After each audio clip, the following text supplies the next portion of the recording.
कि वो हिंदू क्यों है। इस सवाल पर डॉ. भीमराव अंबेडकर के मंथन का एक अंश वो पारसी क्यों है, ईसाई क्यों है, मुसलमान क्यों है, सभी के पास अपना जवाब है, लेकिन अगर पूछिए कि वो हिंदू क्यों है, इस प्रश्न पर कुछ भी संदेह नहीं कि वह एकदम चकरा जाएगा।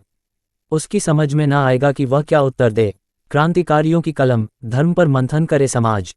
Kanpur, feature desk. धर्म को लेकर खींचतान करने से बेहतर है कि हम इसके प्रति स्पष्ट विचार रखें। इसी मुद्दे पर जनसामान्य से पहेलियों के रूप में प्रश्न किए थे डॉ.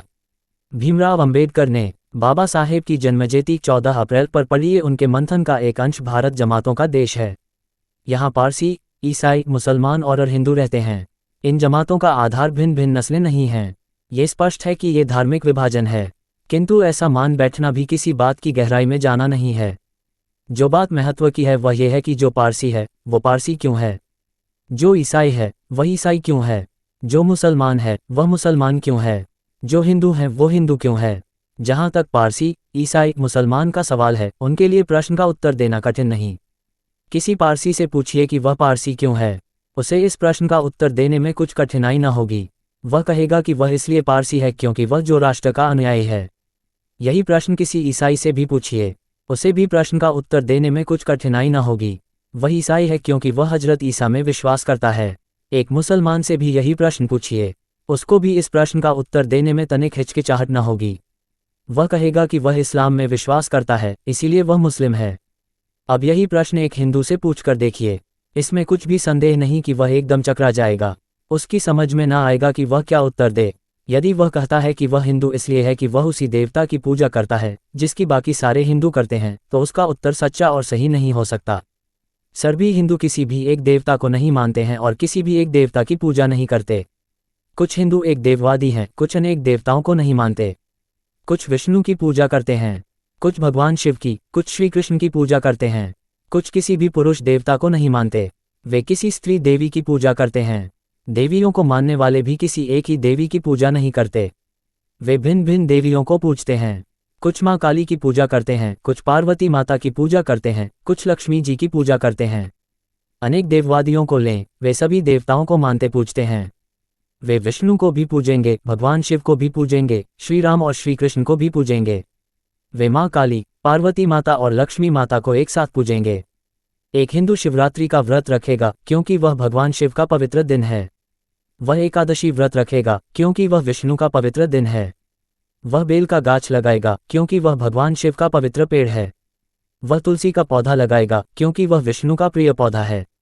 हिंदुओं में जो अनेक देववादी हैं, वे केवल हिंदू देवी देवताओं की पूजा नहीं करते, वे किसी के भी देवी देवताओं की पूजा करते हैं।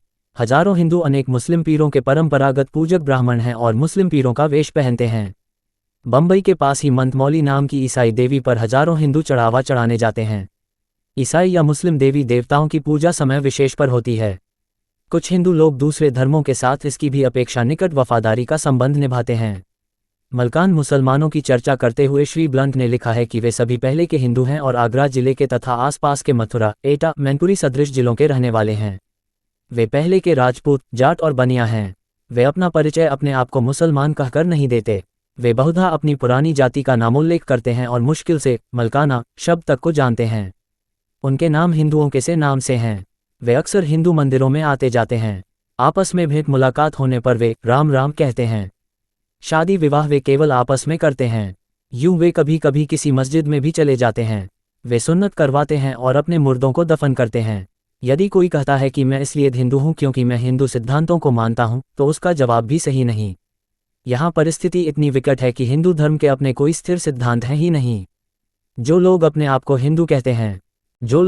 को हिंदू कहते हैं, उनमें ही से कुछ हिंदुओं के सिद्धांत अपने को हिंदू ही कहने वाले दूसरे लोगों के सिद्धांतों से इतने भिन्न हैं जितने एक मुसलमान के एक ईसाई से भी नहीं होंगे। कुछ मुख्य सिद्धांतों तक ही अपने आप को सीमित रखें तो हिंदुओं के मुख्य सिद्धांत भी परस्पर विरोधी ही हैं। कुछ हिंदू कहते हैं कि सभी हिंदू ग्रंथों को मान्य ठहराया जाए, कुछ हिंदू तंत्र ग्रंथों को अमान्य कहेंगे, कुछ दूसरे हिंदू केवल वेदों को मान्य ठहराएंगे। कुछ का कहना है कि हिंदू होने के लिए कर्मों और जन्मांतर के सिद्धांत को मानना पर्याप्त है। मान्यताओं और सिद्धांतों के अत्यंत उलझे हुए संग्रह का नाम हिंदू धर्म है। इसके घेरे में आते हैं एकेश्वरवादी, अनेक देववादी, सर्वेश्वरवादी, भगवान शिव और विष्णु जैसे महान देवताओं के पुजारी, उनकी देवियों के पुजारी, वृक्षों की पूजा करने वाले, चट्टानों और जलधाराओं की पूजा करने वाले तथा गांव के संरक्षक देवताओं के पुजारी। यदि कोई हिंदू कहे कि मैं इसीलिए हिंदू हूँ क्योंकि मैं दूसरे हिंदुओं के जो रीति रिवाज हैं उन्हीं का अनुकरण करता हूँ, तो इसका उत्तर भी सही नहीं है। सभी हिंदुओं के रीति रिवाज समान हैं ही नहीं। क्या ये प्रश्न प्रत्येक हिंदू के लिए विचारणीय नहीं है कि उनके अपने धर्म को ही लेकर उसकी अपनी स्थिति क्यों इतनी अधिक डावाडोल है? जिस सीधे साधे प्रश्न का उत्तर प्रत्येक पारसी, ईसाई या मुसलमान दे सकता है, अकेला वही उस प्रश्न का उत्तर क्यों नहीं दे सकता? क्या अब भी वह समय नहीं आया जब उसके लिए अपने आप से ये प्रश्न पूछना अनिवार्य हो गया हो कि ऐसे कौन से कारण घटित हुए जिनकी वजह से ऐसी धांधली मची हुई है? पुस्तक हिंदू धर्म की पहेलियां, प्रकाशक डा. अंबेडकर प्रतिष्ठान, भारत सरकार। सूचना सिर्फ मान्यताओं और जानकारियों पर आधारित है। यहाँ ये बताना जरूरी है कि यह मेरा वीडियो किसी भी तरह की मान्यता, जानकारी की पुष्टि नहीं करता है। किसी भी जानकारी या मान्यता को अमल में लाने से पहले संबंधित विशेषज्ञ से सलाह लें। धन्यवाद।